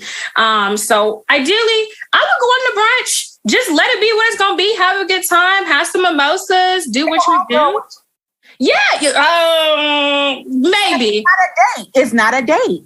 It's not a date. It could be. It could be. Okay, but if it's a date and it's okay for him to have his friends, why would it not be okay for her to have her friends? You make good points. All right, I'm gonna give you that. You make good points. And then, but see, with each other, not just like with a group of friends. Like, yeah, you're right. You're right. I don't know, because if she's gonna be trying to choose on his friends, now her friend there too, and so now we choosing the friends. Like, it's just gonna be. That's the best cover, not a friend. Can be the cover for her choosing on his. You see, girl, you're missing out. This is a play a pimp thing. Put us on game. Put us on game. I'm weak. I'm so weak. I do, but you feel me about the 3 months week. That to me, the 3 months on and off is a little bit too much time. I agree. I'm real big on establishing, even if we just establishing that we are on-y-offy dating people. But like the friend element, it does bring up a little bit of confusion. Yeah, it does. I agree. Because it's like, why am I meeting your friends? So you got a couple options here. I be telling y'all, I've been getting y'all to follow up on these letters because I've been wanting to know what happened because I'm nosy. Jamila, follow up with us and let us know what you decided to do. Let us know how the brunch went. I need to know what you do and tell us what his friends look like too. Is he the cutest one in the bunch? Let us know. Right. We need to know. All right. Thank you so much for your letter. All right, now it's time for trivia. This is my favorite segment in the whole show because I love trivia and I love games, obviously. So Danyelle, you cannot answer this question. This will be answered on next week's episode, kind of how I had you answer at the top of the show. So think the answer in your brain. Anywhere from 50% to 80% of people who use online dating apps lie about themselves on their profile. 40% of men have admitted to lying about their blank. Is it A, relationship status, B, their height, C, their age, or D, their jobs? You'll have to find out the answer on next week's episode. All right, guys, we have reached the end of this episode. Danyelle, I cannot thank you enough for taking the time to talk about this with me. We had a lot of area to explore, and you just did it so gracefully and eloquently. And like I said, I've been standing since the top of the episode because I just knew this was going to be good. And I'm so excited to have been able to explore this topic with you. I am so glad to be here and that you had me. It was a wonderful, wonderful time. Go ahead and shout out your platforms. If people are listening and they're like, I want to be in the congregation, I want to read the articles, where can they hit you up at? You can find me on all social media, Facebook, Instagram, and Twitter at Unfit Christian. You can find my official website, which is unfitchristian.com. I'm also on Patreon, but y'all need to subscribe to listen to your single first. Yes, you better. At patreon.com/Unfit Christian, where I also offer content in that way. I too offer pretty reasonable subscription rates. So if you want to get more of me in that way, but I offer a lot for free. So check out the blog at unfitchristian.com. Follow me on social media. I do post things on all of them, and they're not all the same. So you want to follow me on all of them. Yes. And I also have a podcast, but I haven't recorded new episodes, but Gospel for the Culture. I forgot about that. Yep, I listened to it too. And just kind of check me around. If you follow me on social media, you can keep up with me best. So so excited to welcome so many of you into the fold. If you want to join the congregation, we are on Facebook at facebook.com/groups/Unfit Christian. But if you just search Unfit Christian Congregation, we should pop up. Yep. We approve new membership every month so that we can kind of maintain all of our new roll-on. There's also unfitchurch.com, which is more of an open approval for a digital community, but we get really popping on Facebook. So if you're on Facebook, come join us in the Facebook community. Other than that, check for me for future episodes, because you never know when Jazz might invite me back. So I know it was a couple of things. I know they're gonna be writing in like, oh, we need to talk about this and that. Certain things we did not get to explore because we was already at the long episode mark, but they love long episodes, so they not gonna care. Definitely check out Danyelle. Like, as you can see, this was just a small teaser of her knowledge about all this kind of stuff. If you're struggling with atheism or Christianity or whatever the case may be, I really, really enjoy the congregation because I just think it's such a good group, no matter where you fall on the spectrum. If you're trying to learn and be educated on or just unpack some of your thoughts, it's just a really good place. I'm not going to lie, Danyelle, I was gatekeeping the community for a while, but my friends started finding their community and I'm like, dang. So I would write stuff And one of my good friends, she listened to the show, she posted, and I text her like, dang, you found my group. It was my safe space. But we want to spread the joy that is the congregation, because it really has helped me a lot. And so I am just so glad you were able to come on this episode. We definitely will have you back to do other stuff. You guys, please check out Danyelle on all her platforms, all her writings, all her greatness. Make sure you like, subscribe, rate, and review this show. I ain't got no new reviews in a couple weeks, and I don't like that. Review my show, please, on Apple. Please review. Apple Podcasts. Yes, I think you can review on Google Podcasts too, but definitely Apple Podcasts. Please review. Make sure to share this episode with your friends, your family, people who are pure or people who are not pure. And make sure to check me out on my new Patreon. Thank you guys so much for listening. Thank you, Danyelle, for joining the episode.